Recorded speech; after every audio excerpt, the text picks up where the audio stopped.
ప్రకటన గ్రంథము 20వ అధ్యాయము 13వ వచనము. And the sea gave up the dead who were in it. Death and Hades gave up the dead who were in them, and they were judged, each one of them according to what they had done. తెలుగులో చూద్దాము.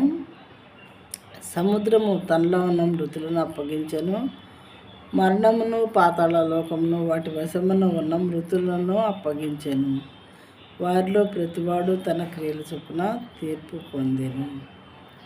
సముద్రంలో రకరకాల మనుషులు పడి చనిపోతూ ఉంటారు. అయితే సముద్రం అంట, ఇదిగో ప్రభువా, వీళ్ళు నాలోనికి వచ్చి చనిపోయారు, నాలో పడి అని చెప్పి మరణమైనటువంటి సముద్రంలో పడి చనిపోయిన ప్రతి ఒక్క ఆత్మని దేవునికి అప్పచెప్తుంది అన్నమాట తీర్పుకి.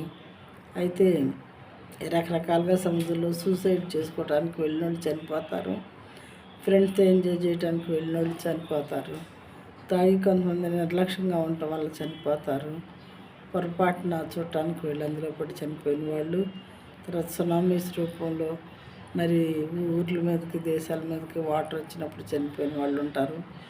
రకరకాల ప్రజలు ఉంటారు. కాబట్టి వాళ్ళందరినీ సముద్రం దేవుని దగ్గరికి తీసుకెళ్ళి వీళ్ళు నాలోనికి వచ్చి చనిపోయారని అప్పచెప్తుందట. అయితే అలాగే మరి మరణమును మృతుల లోకము అది కాదు, వారిలో ప్రతివాడు తన క్రియల చొప్పున తీర్పు పొందెను. పాతాళ లోకమును మరణమును వాటి వశమందున్న మృతులను అప్పగించెను. మరణమును పాతాళ లోకమును ఈ రెండూ కూడా వాటి వశంలో ఉన్న మృతులనే అప్పగించాయంట దేవునికి. వారిలో ప్రతివాడు తన క్రియల చొప్పున తీర్పు పొందాము. ఇందాక చెప్పుకున్నాం కదా తీర్పు ఎలా ఉంటుందో, ఆ రకంగా దేవుడు వాళ్ళందరికీ కూడా తీర్పు తీర్చడం అనేది యోహాన్ గారు దేవుడు చూపించాడు. కాబట్టి తన దూత ద్వారా ఆయన రాశారు ఇందులో.